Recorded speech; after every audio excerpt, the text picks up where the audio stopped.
తెలంగాణ జాగృతి అధ్యక్షురాలు మరోమారు కవిత సంచలన ప్రకటన చేశారు.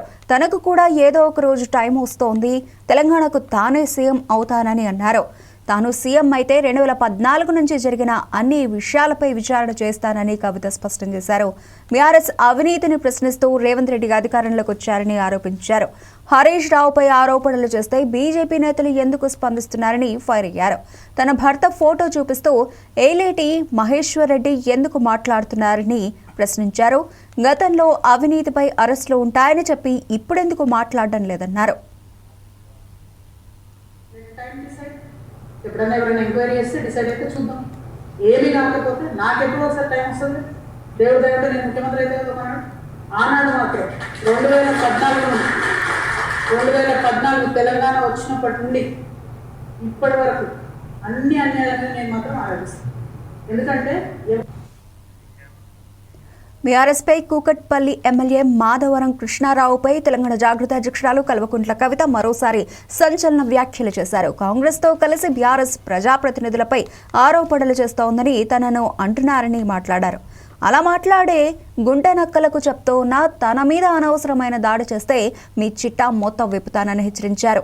జనం బాటలో ప్రజల మధ్య తిరుగుతూ ఉంటే మీ అవినీతి అక్రమాలు అన్నీ బయటకు వస్తాయని తెలిపారు. ఇది జస్ట్ టాస్ మాత్రమేనని, అసలైన టెస్ట్ మ్యాచ్ ముందుందని హాట్ కామెంట్స్ చేశారు. అట్లా నాకు కాంగ్రెస్ పార్టీకి అవినాభావ సంబంధం ఉంది అనేటటువంటి అంశాన్ని ప్రజల మధ్య ప్రమోట్ చేసే ప్రయత్నం చేస్తున్నారు.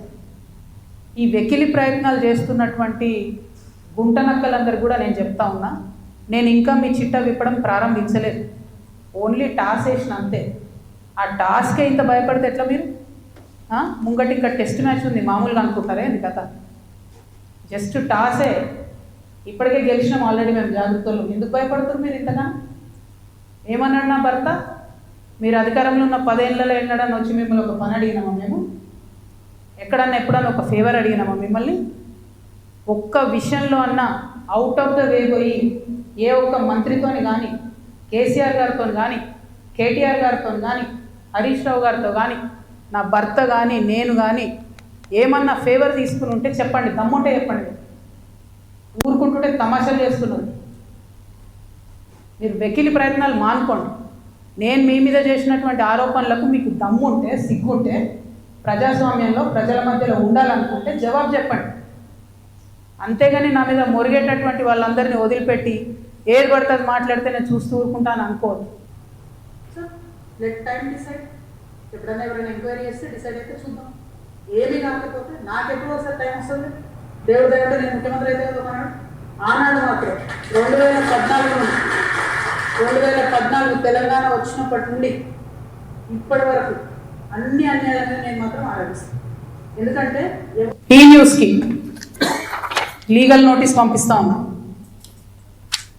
నా భర్త పేరు పెట్టి కృష్ణారావు అనేటటువంటి ఎమ్మెల్యే గారు ఏదైతే ప్రెస్ మీట్ పెట్టినరో, మీరేమన్నా ఆల్తు ఫాల్తు social media channel T News అంటే శాటిలైట్ ఛానల్, మీరు ఒక పార్టీని రిప్రజెంట్ చేసే ఛానల్, కనీసం వెరిఫై చేసుకోరా? ఏది పడితే అది వేసేసుడేనా? వేరే వాళ్ళది వేస్తే వాళ్ళు ఊరుకున్నారేమో, నేను ఊరుకునేదాన్ని కాదు, ముందే చెప్తున్నాను. టీ న్యూస్కి లీగల్ నోటీస్ ఇస్తున్నాం. 1 వీక్లో పబ్లిక్ అపాలజీ చెప్పాలి బిడ్డ, పబ్లిక్ అపాలజీ.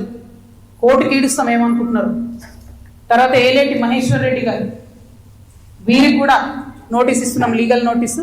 1 వీక్లో మీరు కూడా తప్పుడు సమాచారాన్ని ప్రజలకు ఇచ్చినందుకు, నా భర్త గారికి నా యొక్క పరపతిని దెబ్బతీసే ప్రయత్నం చేసినందుకు నాకు పబ్లిక్ అపాలజీ చెప్పాలని మహేశ్వర్ రెడ్డి గారిని డిమాండ్ చేస్తూ ఉన్నాను.